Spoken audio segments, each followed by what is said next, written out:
우리는 2장과 3장에 나오는 7교회에 보내는 그리스도의 편지를 이제 상고할 텐데, 그 편지를 하나하나 살피기 전에 7교회에 보내는 편지를 오늘 개괄적으로 한번 살펴보도록 하겠습니다. 2, 3장에 나오는 그리스도의 7편지의 수신자로 지목된 7교회, 이 7교회는 뭐 에베소 교회, 또 마지막에 라우디게아 교회 다 하나씩 그 당시에 그 소아시아, 지금 터키 서부 지방이죠, 거기에 실존하는 교회들이었습니다. 7교회가 소재하고 있는 각 도시들은 소아시아의 내부 순환도로를 따라서 도착할 수 있는 주요 도시들이라고 제가 지도를 한번 보여드린 적이 있는데, 지도에서 본 것처럼 이 에베소에서부터 마지막 라우디게아 교회까지 이렇게 도로를 따라서 가다 보면은 만나게 되는 도시들이고, 그 도시들이 아마도 당시의 우편 배달 중심지들이었을 것이라고 추측합니다. 도시와 도시 사이에 짧게는 48km 정도, 그리고 길게는 한 80km 정도. 그러니까 어느 정도인지 여러분 좀 감이 오시죠? 편지를 배달해야 하는 사람이 사도 요한으로부터 그 두루마리 편지를 받아서 이 편지를 이제 한 교회 한 교회 가면서 전달을 해주는 것이겠죠. 그렇게 해서 한 교회 가면은 그 편지를 누군가가 필사를 했을 것이고, 뭐 편지를 뭐 7개나 요한계시록을 7개 쓰진 않았을 거 아니에요, 요한이. 그러니까 필사를 다 하면 다시 아마도 원본을 가지고 또 그 다음 교회로, 서머나 교회로 가고, 또 서머나 교회에서 그 다음에 버가모로 가고, 이런 식으로 아마 갔을 것입니다. 그렇게 해서 전체 거리를 쭉 해보면 500km에서 600km 정도 돼요. 그러니까 500km에서 600km면은 뭐 서울 부산이 한 400km 정도 된다고 하면은 그보다는 훨씬 긴 거리고, 또 요즘 같으면야 한 걸음에 갈 수 있겠지만 상당히 그 만만치 않은 거리였을 것입니다.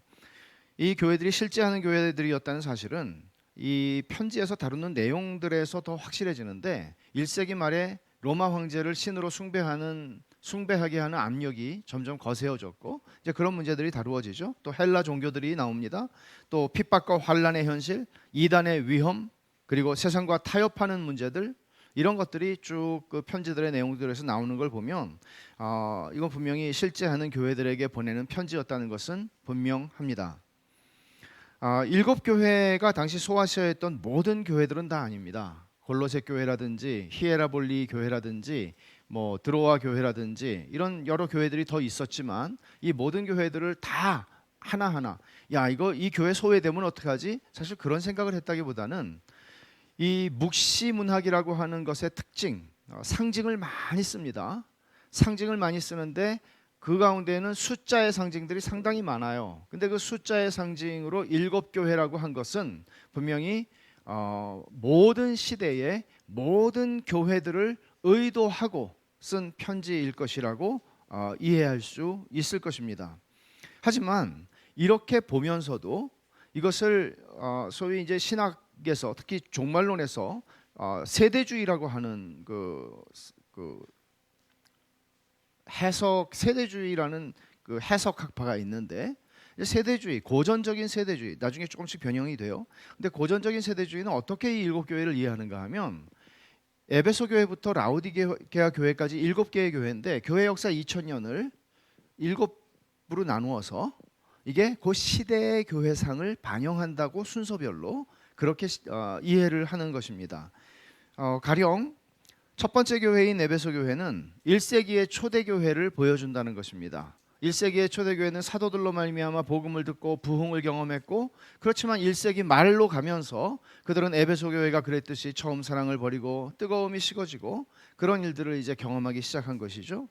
그렇다면 그 다음에 나오는 서머나 교회는 4세기 초에 콘스탄틴 황제가 기독교를 공인하기 전까지 한 300년 동안 로마 황제에 의해서 정말 극심한 박해를 받았던 그 시기의 교회가 서머나 교회라고 이해를 합니다.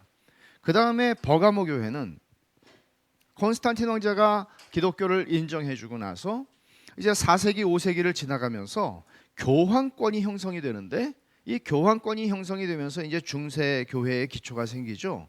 이 시대의 교회를 4세기 5세기를 버가모 교회로 봅니다. 그리고 그 다음에 나오는 두아디라 교회는 이제 교황권이 완전히 확립이 되고 중세의 전성기죠. 그리고 15세기 16세기 종교개혁이 일어날 때까지의 교회, 그것을 두아디라 교회라고 봅니다. 그 다음에 사대교회, 사대교회는 사실 굉장히 큰 책망을 받았잖아요. 너희는 살았다고 생각하지만 내가 볼 때 너희는 죽었다. 그렇게 얘기를 하죠. 이 사대교회는 16세기, 17세기 종교개혁 시대를 지나면서 교회가 한때 또 부흥을 했지만 다시 또 시들시들해지고 아주 냉담하고 아주 차가운 교회들로 변하기 시작을 했습니다. 그래서 그것을 또 16, 17세기의 교회라고 봅니다. 또 빌라델비아 교회가 그 다음에 나오는데 빌라델비아 교회도 칭찬을 많이 받았죠. 책망은 받질 않았어요. 이 18세기와 19세기인데 18세기에는 교회 역사상 가장 많은 부흥이 있었습니다. 예를 들면 영국에서 존 웨슬리나 찰스 웨슬리 그리고 조지 웨필드 같은 사람들, 그리고 미국 독립하기 전이죠. 식민지 시절, 영국 식민지 시절 그때 조나단 에드워즈라든지 미국에서도 부흥들이 있었고요.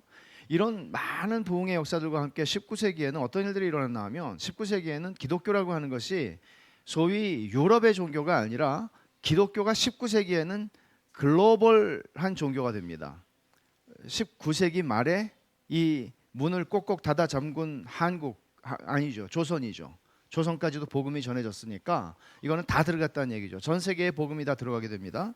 그것이 이제 19세기인데 그래서 빌라델비아 교회는 그런 시대 18세기와 19세기의 교회로 보고요. 그 다음에 라오디게아가 마지막 교회죠. 이것은 이제 예수님 재림하기 전에 배교가 극심해지게 되는 그 시대의 교회를 라오디게아 교회라고 보는 것이에요. 그러니까 이제 제가 좀 길게 설명을 드렸지만 사실 여러분 생각엔 어떻습니까? 어느 정도는 굉장히 그럴듯합니다. 그럴듯하지 않으면 이런 해석들은 지지를 얻을 수가 없고 사장되어 버릴 수밖에 없는데 실제로 우리나라보다는 우린 장로교회는 이런 입장을 따르지 않죠. 근데 이제 미국엔 훨씬 더 많은 사람들이 이런 견해들을 가지고 있습니다. 하지만 이것조차도 교회 역사를 바라보는 그들의 그 고정된 시각으로 해석을 하기 때문에 이렇게 또 볼 수 있는 것입니다. 얼마든지 제가 지금 이분들의 설명을 여러분들에게 소개했지만 교회 역사는 다르게 해석될 수 있는 여지가 상당히 많습니다. 이렇게 이제 그 분명한 것은 일곱 교회를 단순히 그냥 이렇게 도로를 따라가면서 순서대로 기록했다기보다는 훨씬 더 다른 더 세심하고 의도된 질서정연한 구조가 있다는 것을 학자들은 보기 시작했는데 그게 이제 2, 3장에 나오는 일곱 교회에 주는 편지의 문학적인 구조를 살피기 시작한 것입니다. 보니까 이거는 무작위로 배열된 것도 아니고 도로에 위치한 순서도 아니더라는 것이죠. 이걸 수사학적으로는 이제 교차대꾸법 혹은 대칭교차법이라고 말하는데 고등학교 때까지도 저는 교과서에서 이런 거 국어 시간에 배운 적이 없는 것 같아요. 이 카이에즘이라고 하는 이 수사법인데 이거는 뭔가 하면 쉽게 말하면 이런 거예요. 이제 문장이 10개가 있으면 1, 2, 3, 4, 5, 6, 7, 8, 90을 쓰면은요 11개가 있다고 쳐봐요. 그러면 가운데 6번이 있겠죠. 그러면 6번에 있는 걸 중심으로 해서 7번과 5번이 같은 짝을 이루고요. 무슨 얘기인지 아시겠죠? 이제 그만할게요. 그러면 이 일곱 교회가 그런 방식으로 배열되어 있다는 것이에요. 근데 사실 보면은 제가 이게 되게 복잡한 부분이라서 요즘의 학자들은 굉장히 이런 그 문학 구조를 굉장히 많이 신경을 쓰거든요. 성경을 연구하는 학자들이. 근데 이제 되게 복잡한 면이 있어요. 시편도 사실 굉장히 많고요. 성경에 보면 그런 그 대칭 교차가 굉장히 많습니다. 근데 요거는 제가 설명을 좀 드리는 게 좋겠다 싶어서 좀 설명을 드리겠는데 일곱 교회의 배열 순서를 보면은 7개니까 홀수잖아요. 그리고 가운데 있는 3개의 교회가 있고요. 그 바깥으로 2개의 교회가 있고 또 완전히 맨 앞과 맨 뒤에 교회가 2개가 있죠. 그럼 맨 앞에 있는 게 에베소 교회죠. 그리고 맨 뒤에 있는 게 뭐예요? 라오디게아 교회예요. 이렇게 여러분들이 외우면 7개의 순서를 확실하게 외우실 수가 있어요. 뭐 외운다고 뭐 제가 상을 드리진 않겠지만 뭐 드릴 수도 있습니다. 첫 번째가 에베소고 라오디게아예요. 근데 에베소 교회와 라오디게아 교회는 상당히 비슷한 책망을 듣습니다. 뭐죠? 에베소 교회는 책망받은 게 뭐예요? 처음 사랑을 버렸다는 것이죠. 식었어요. 라오디게아를 뭐라 그러죠? 미지근하다고. 근데 이게 아니 뭐 미지근할 수도 있지 뭐 살다 보면 그렇지 않아요. 주님이 하시는 말씀을 보면 그렇지가 않아요. 그런 말을 할 수가 없어요. 그리고 아니 살다 보면 좀 말씀 좀 주장하다 보면 좀 싸울 수도 있지 뭐 그렇지가 않아요. 주님께서 처음 사랑을 버렸다고 말씀하시면서 경고를 하시는데 너희가 회개하지 않으면 돌이키지 않으면 촛대를 그 자리에서 옮기겠다 그래요. 이거는 교회 문 닫겠다는 얘기예요. 교회가 교회로서의 정체성을 상실하기 때문이죠. 그 정체성이라고 하는 것을 주님은 너희가 처음 사랑을 가지고 있는 거라고 말씀하시는 거예요. 그게 어떤 의미인지 나중에 좀 더 살피겠지만 또 하나 라오디게아 교회 마지막에 있는 라오디게아 교회는 너희는 뜨겁지도 않고 차갑지도 않고 차가우라는 소리는 물론 아닌 거 아시죠? 미지근하다는 거예요. 그러니까 주님이 뭐라고 경고하세요? 토하겠다고 그러세요. 굉장히 심한 표현이죠. 넌 내가 토해버려서 나하고 상관이 없게 하겠다. 이 두 교회는 모두가 같은 책망을 듣는 거예요. 교회의 본질에 관해서 교회의 정체성에 관해서 주님 말씀하시는 거예요. 처음 사랑을 가져야 되고요. 우리는 뜨거워야 돼요. 비슷한 얘기예요. 그럼 여기서 한 걸음 더 들어가 볼까요? 에베소 교회 다음에 뭐가 나오죠? 서머나 교회가 나와요. 라오디게아 교회에서 하나 앞으로 오면 어느 교회가 나오죠? 빌라델비아 교회가 나와요. 이 두 교회는 둘 다 책망을 하나도 받지 않은 교회예요. 칭찬만 받았어요. 그래서 이 7교회의 이름 가운데 여전히 21세기에도 교회를 개척하면서 붙는 두 개의 이름은 요거밖에 없어요. 나성 빌라델비아, 뭐 토론토 빌라델, 뭐 가는 데마다 빌라델비아 그렇게 좋아해요. 개척하시는 목사님들은. 또 서머나도 많아요. 제가 갔던 교회 창원의 서머나 교회도 무지하게 큰 교회가 있어요. 서머나 여기저기 많아요. 그러니까 서머나하고 여러분 근데 사대교회 들어보셨어요? 개척하는 목사님이 사대교회라고 이름 짓는 일은 없어요. 두아디라도 없습니다. 버가모도 없고요. 에베소도 없습니다. 제가 알기로는. 물론 토해버릴 라오디게아 교회는 더더욱 없죠. 이 두 교회의 이름은 사랑을 받습니다. 이 두 교회는 상당히 많은 박해가 있었고 많은 거짓 가르침에 노출되어 있었던 그 시대에 이 두 교회는 그리스도의 이름에 충성스러웠고 그들의 믿음을 지켰습니다. 그래서 이 두 교회는 칭찬을 받습니다. 그리고 나서 이제 가운데 세 개가 있죠. 버가모, 두아디라, 사대 교회입니다. 이 세 교회는 이 두 개가 또 대칭이 되고 하나가 가운데 있는 것이라기보다는 이 세 개는 순서대로 중앙에서 순서대로 점점 상태가 나빠지는 것을 보여줍니다. 버가모 교회를 보면 버가모 교회는 발람의 교훈을 지키는 2장 14절이에요. 발람의 교훈을 지키는 자들이 있었고요. 니골라당의 교훈을 지키는 자들이 있다고 책망을 받습니다. 여러분, 이런 거짓된 가르침들이 하나도 아니고 이것저것 다 들어오는 거죠. 이런 문제들이 버가모 교회의 문제였습니다. 그리고 나서 두아디라 교회를 보게 되면 여기는 2장 20절에 이세벨, 자칭 선지자 이세벨을 너희가 용납했다 그렇게 얘기합니다. 이거는 그냥 가만히 몰래 들어오는 정도가 아니라 보고 들어오세요. 여기서 우리를 좀 가르쳐 주세요. 그렇게 용납한 것입니다. 그 거짓 가르침을. 마지막으로 사대교회를 보면 그 타락의 정도가 가장 심한 교회라고 할 수 있는데 주님은 3장 1절에 네가 살았다 하는 이름을 가졌으나 죽은 자로다 라고 말씀하실 만큼 이 교회는 더 심각한 거짓된 가르침들 속에 동화되고 있었습니다. 그러니까 이런 대칭 교차법 구조로 배열되었다는 것을 제가 잠깐 설명을 드린 것인데 이런 수사법을 보면 이게 사도 요한이 상당한 의도를 가지고 모든 시대의 모든 교회를 향해서 주시는 말씀인데 그것을 이런 방식으로 의도하여 설명했다라는 것을 생각할 수 있을 것입니다. 또 하나 우리가 2, 3장의 말씀을 상고할 때 주의할 것은 1장과 2, 3장이 가지는 관계인데요.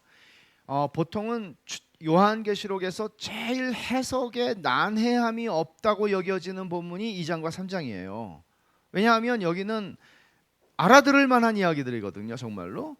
그래서 2장과 3장은 요한계시록에서 아마 가장 많이 전체가 설교되지 않는 한, 저도 그런 적이 있는데 가장 많이 설교되는 본문이기도 합니다. 하지만 사실은 2, 3장은 뚝 떼어서 존재할 수 있는 본문은 아니에요. 왜 그런가 하면 1장이 2, 3장의 서론이거든요. 어떤 말씀인가 하면, 자 보세요. 우리가 1장 20절부터 20절까지 한 3주 동안 우리가 살펴봤는데 요한이 영광을 받으신 예수님을 만나요. 그 영광을 받으신 예수님의 모양을 그가 서술을 하죠. 근데 그 서술한 내용들이 여기 7교회에 주님이 보내는 편지에서 주님 자신이 당신 자신을 묘사하실 때 거기서 다 가지고 오세요. 요한이 보았던 환상에서. 자, 한번 볼까요? 에베소 교회에는 이렇게 말씀하세요. 오늘 읽은 말씀이 2장 1절이죠. 에베소 교회의 사자에게 편지하라. 오른손에 있는 7뼈를 붙잡고 7 금촛대 사이를 거니시는 이가 이르시되 그랬어요. 여러분 우리가 본 것이죠. 16절에 보세요. 1장 16절. 그의 오른손에 7뼈이 있고 그랬어요. 또 13절에 촛대 사이에 인자 같은 이가 발에 끌리는 옷을 입고 그랬죠. 그러니까 이 요한이 보았던 모습의 어떤 한 부분을 주님 자신이 묘사하시면서 그 교회에게 이런 내가 너희에게 말한다라고 말씀하시는 거예요. 그렇다면 우리는 이걸 알 수 있죠. 주님께서 이런 모습으로 당신을 계시하여 에베소 교회에게 말씀하시고자 하시는 것은 에베소 교회에 주시려는 메시지는 주님의 이 모습과 연결이 되는 거구나 하는 걸 알 수 있죠. 보세요. 다음번에 그 서머나 교회를 보면 8절에 2장 8절에 서머나 교회의 사자에게 편지하라. 처음이요 마지막이요 죽었다가 살아나신 이가 이르시되 그렇게 말씀하세요. 이거는 1장 17절과 18절에서 가져온 거예요. 내가 볼 때 그의 발 앞에 엎드러져 죽은 자같이 되매 그가 오른손을 내게 얹고 이르시되 두려워하지 말라. 나는 처음이요 마지막이니 곧 살아있는 자라. 내가 전에 죽었었노라. 이 말씀을 가지고 오신 것이죠. 이것은 서머나 교회에게 주님이 주시려는 메시지와 이 주님의 당신의 정체성을 보여주는 계시가 연결이 된다는 거예요. 성격이.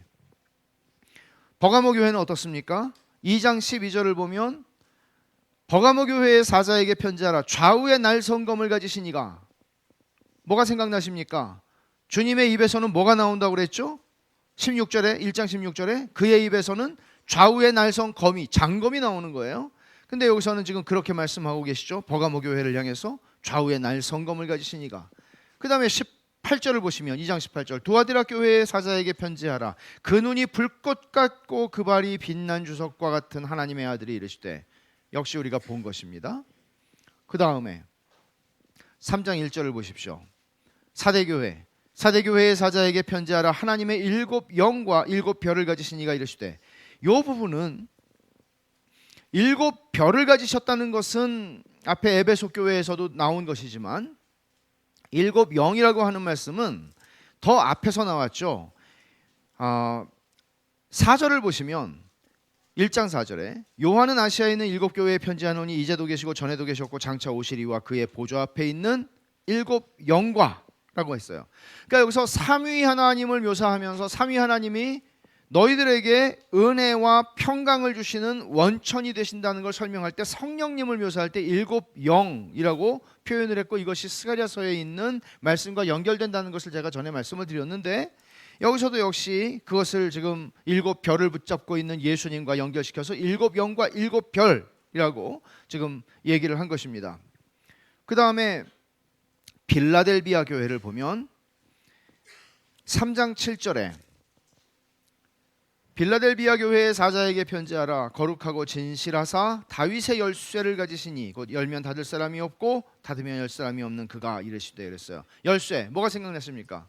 사망과 음부의 열쇠를 가지신 주님이 생각나죠. 그러니까 이 모든 것들은 다 1장에서 요한이 보았거나 요한이 주로부터 들었던 주님의 계시와 철저하게 하나하나가 다 연결되어 있습니다. 마지막으로 라오디게아 교회를 볼까요? 3장 14절입니다. 라오디게아 교회의 사자에게 편지하라. 아멘이시오 충성되고 참된 증인이시오 하나님의 창조의 근본이신 이가 이르시되 아멘이고 충성되고 참된 증인이시오 라고 했어요. 어디죠? 1장 5절을 가보십시오. 또 충성된 증인으로, 이거는 이제 성자 하나님을 묘사하고 있는 거예요. 예수님을 충성된 증인으로 죽은 자들 가운데에서 먼저 나시고 땅의 임금들의 머리가 되신 예수 그리스도.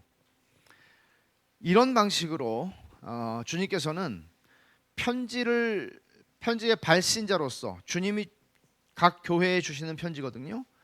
당신 자신을 이렇게 다양한 묘사로 표현하신 이유가 뭘까요?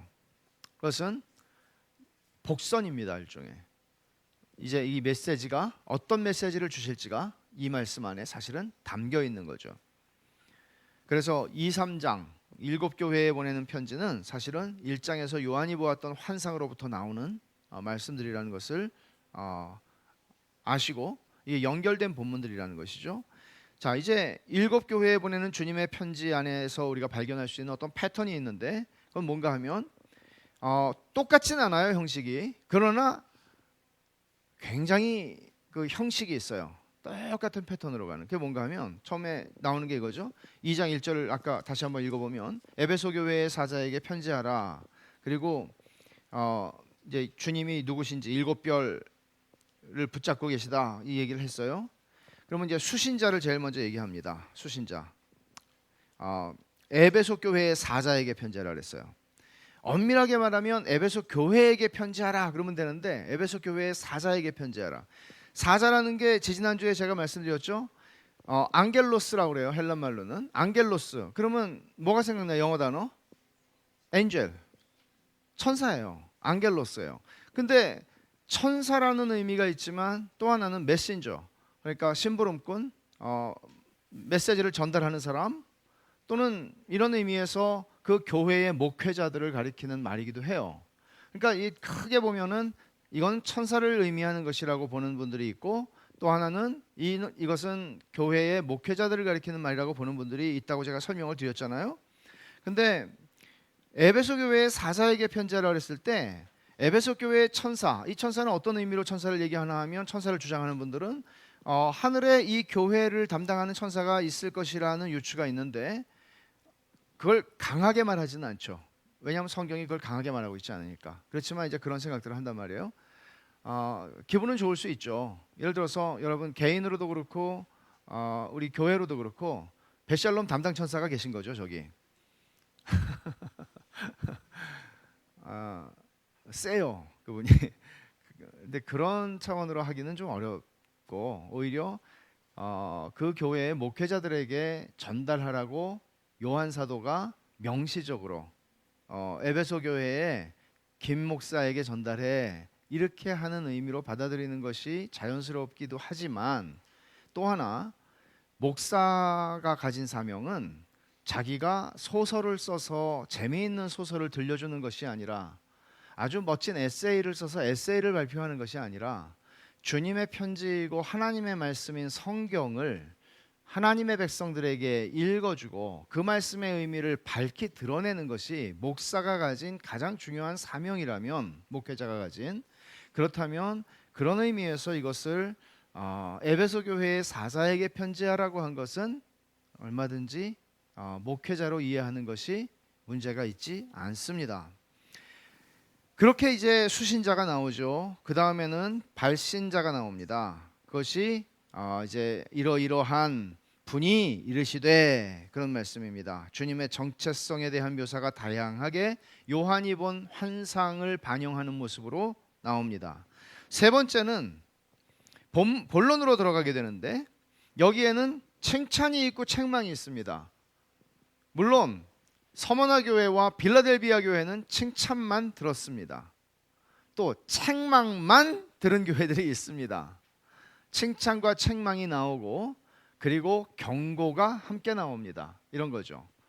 회개하지 않으면, 돌이키지 않으면 내가 촛대를 옮기겠다라든지 토하여 버리겠다 하는 것이 경고죠.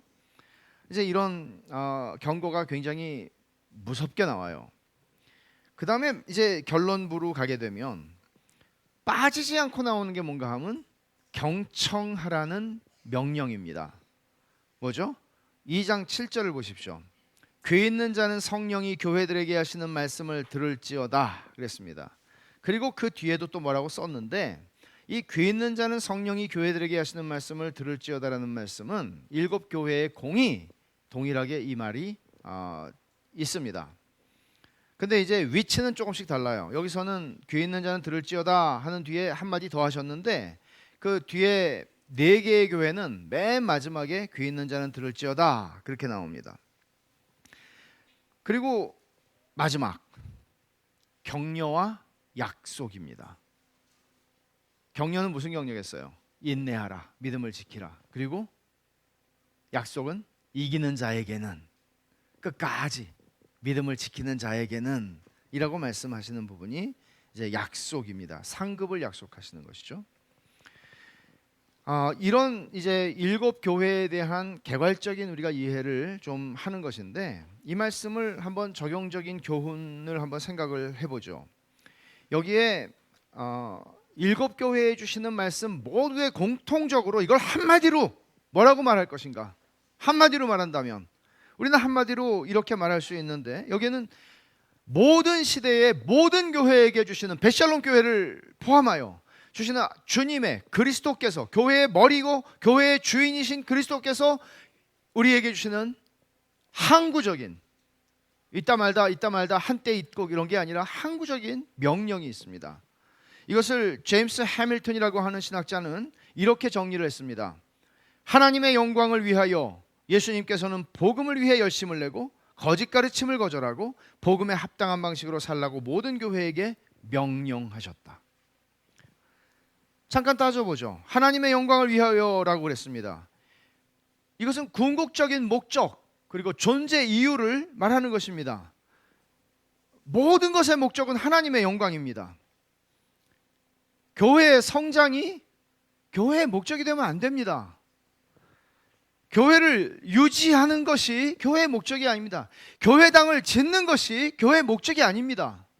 우리 교회의 교인들의 편의를 도모하는 것이 우리의 목적이 아닙니다. 그런 것들이 목적이 되면 교회는 타락합니다. 벳샬롬 교회는 하나님의 영광을 위해서 존재한다는 사실을 잊지 맙시다. 무슨 일이 있고 무슨 중요한 일이 있고 무슨 중대사가 있어도 말이죠. 하나님 아버지께서 구주 예수 그리스도를 이 땅에 보내셔서 그 피로 교회를 세우신 것은 하나님 아버지의 영원한 뜻을 이루시기 위함이고, 그것은 세상을 창조하신 목적을 이루시는 것입니다. 그것은 하나님께서 온 세계 위에서 높임을 받으시고 모든 피조물 가운데서 영광을 받으시는 것, 이거보다 더 중요한, 더 지고한, 더 우선된 목적은 존재할 수 없고 해서도 안 됩니다. 교회는 하나님의 영광을 위해서 살아가는 하나님의 백성들의 공동체입니다. 교회는 교회 자신을 위해 존재하지 않습니다. 이 사실을 잊지 맙시다. 우리는 우리를 위해서 존재하지 않습니다. 세상에 존재하는 조직과 단체들이 구성원들의 유익을 위해서 존재한다면 교회는 그렇지 않습니다. 교회는 언제나 하나님의 영광을 드러내고 하나님의 영광을 드러내기 위해서 하나님의 목적이 무엇인지를 알아야 합니다. 하나님의 말씀을 살펴야 합니다.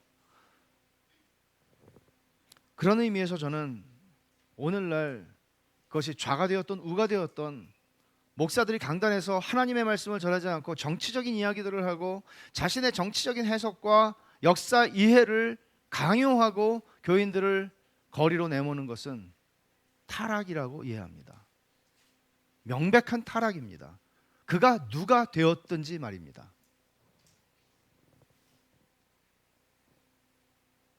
교회는 예배와 교제와 말씀 공부와 봉사와 우리가 하는 게 많죠. 근데 이 모든 것들의 목적은 하나님의 영광입니다. 이 땅에 내가 원하는 나라, 내가 원하는 교회 세우는 게 목사에게 그런 어젠다가 있으면 안 돼요. 내가 원하는 게 어떻게 가능해요? 하나님의 종인데, 하나님의 백성이잖아요. 내가 원하는 게 왜 중요해요?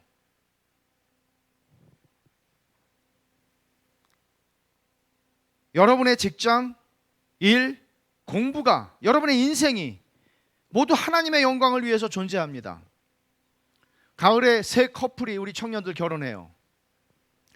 결혼하는데 제가 결혼의 목적은 너네 행복한 거 아니다.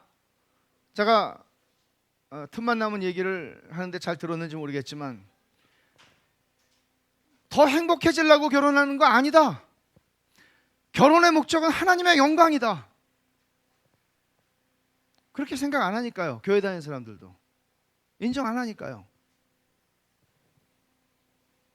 하나님의 영광을 위해서 결혼하는 거예요.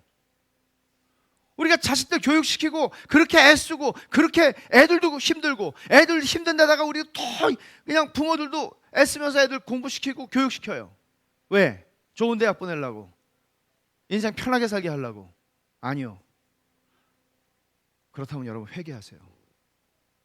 우리의 목적은 그런 게 아니에요. 남보다 더 낫게 살게 하려고.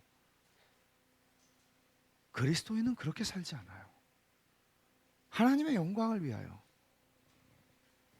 이게 교회와 신자의 근본적인 부르심이에요. 세 가지를 명령해요. 주님께서 하나님의 영광을 위해 세 가지를 명령해요. 첫 번째, 복음을 위해 열심히 살아라. 열심을 내라. 여러분의 열심은 어디에 있습니까? 에베소 교회의 처음 사랑을 버렸다, 회개하지 않으면 촛대로 옮기겠다, 라우디게아 교회에게 미지근하다, 토해버리겠다. 여러분, 뜨거움을 잃어버린 교회들을 책망하십니다. 뜨거움을 잃어버린, 열정과 열심을 잃은 것입니다. 무엇을 위한? 그들의 일은 열심히 했을 것입니다. 돈 버는 일 열심히 했을 것입니다. 아파도 직장을 갔을 것입니다. 무슨 일이 있어도 할 건 했을 것입니다.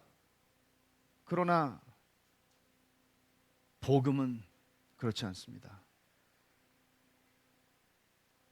조금 일이 생기면 복음은 뒷전으로 갑니다.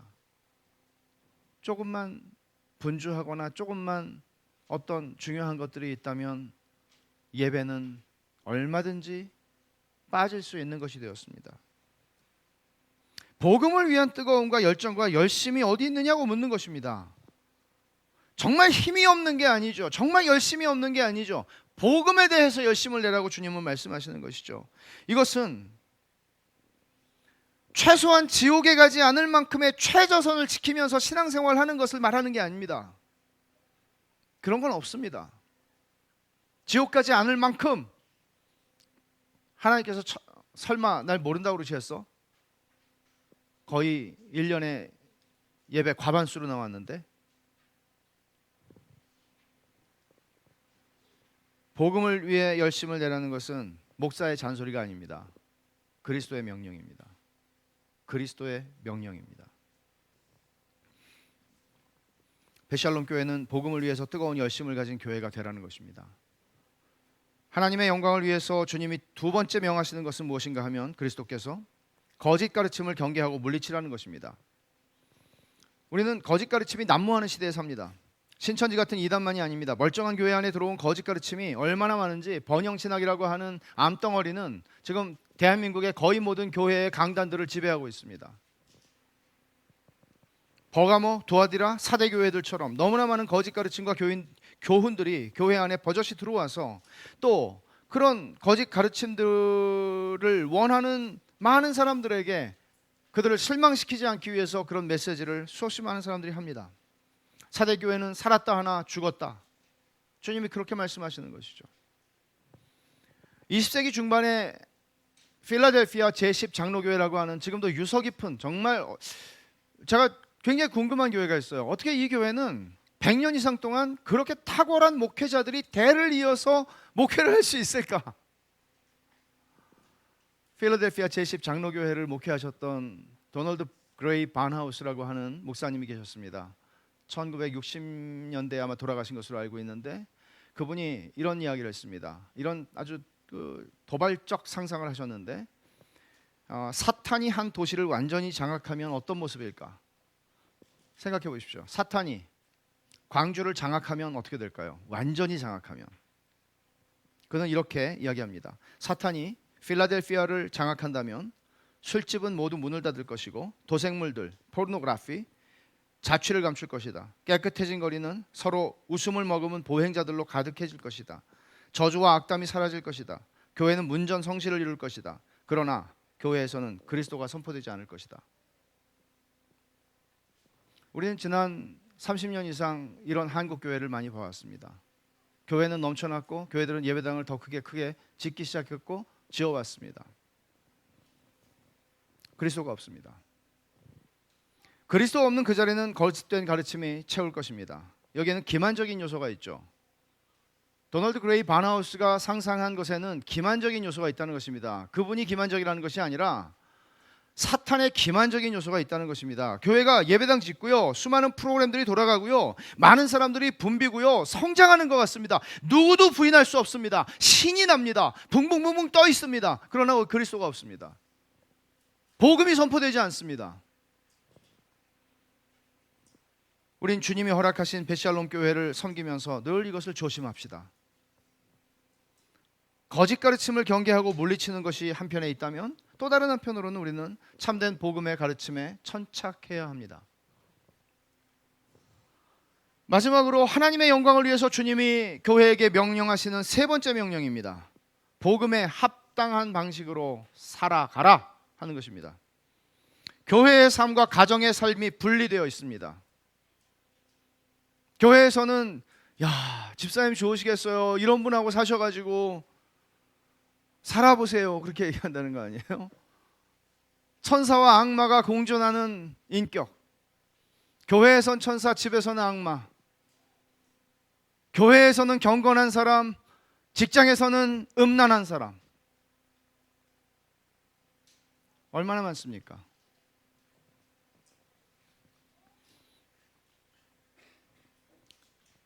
우리가 복음을 통해서 배운 삶이 그것입니까? 그것이 정말 예수 믿는 겁니까? 일관성 있는 내 아내에게, 내 자식들에게 죽게 하듯 하는 것.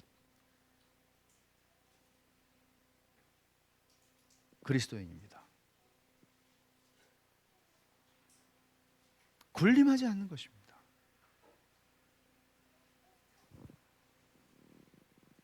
직장에서도 마찬가지입니다. 우리의 직위와 우리가 가진 권력으로 갑질을 한다는 것은 그리스도인에게는 전혀 어울리지 않는 것입니다. 그것은 복음에 합당한 방식으로 사는 게 아닙니다.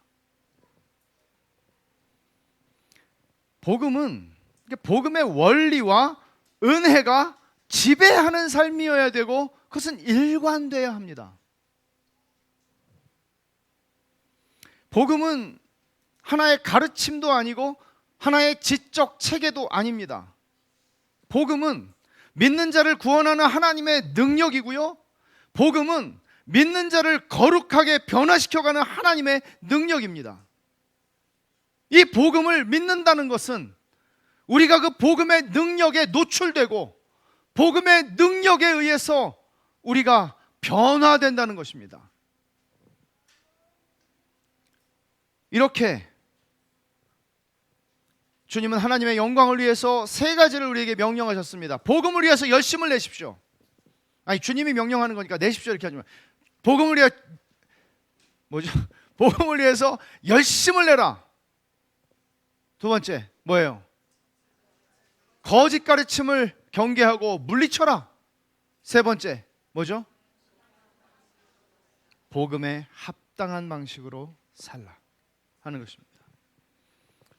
사랑하는 교우 여러분, 다시 한번 말씀드리지만 이것은 목사가 지나가면서 하는 잔소리가 아닙니다. 이 교회의 머리이시고 당신의 핏값으로 우리를 세우신 우리의 주인의 주권자의 명령입니다. 요한이 그 발 앞에 엎드러져 죽은 자같이 되었던 영광의 하나님, 땅의 임금들의 머리이시고 처음과 마지막, 사망과 음부의 열쇠를 가지신 그리스도께서 우리에게 주시는 명령입니다. 주님은 교회를 당신의 뜻대로 책망하실 수 있습니다. 그럴 권리가 있으십니다. 우리는 이제 보게 될 것입니다. 7 교회를 향해서 주시는 그 말씀은 모두 우리 백샬롬 교회를 향해서 하시는 말씀입니다. 주께서 이 7 교회에게 각각 반복해서 말씀하셨던 것처럼 저도 주를 대신하여 여러분에게 말합니다. 귀 있는 자는 성령이 교회들에게 하시는 말씀을 들으십시오. 기도하십시다. 하나님 아버지 감사합니다. 오늘도 주님의 교회를 향하신 주님의 명령을 말씀을 통해서 받게 하시니 감사합니다. 하나님 아버지 이 말씀 앞에서 저희 자신들을 돌아보고 또 우리 교회가 교회 자신을 돌아보며 주님이 저희에게 명하신 것을 주님 오시는 날까지 신실하게 순종하여 사는 저희들 모두가 되게 하여 주시옵소서. 예수님의 이름으로 기도하옵나이다. 아멘.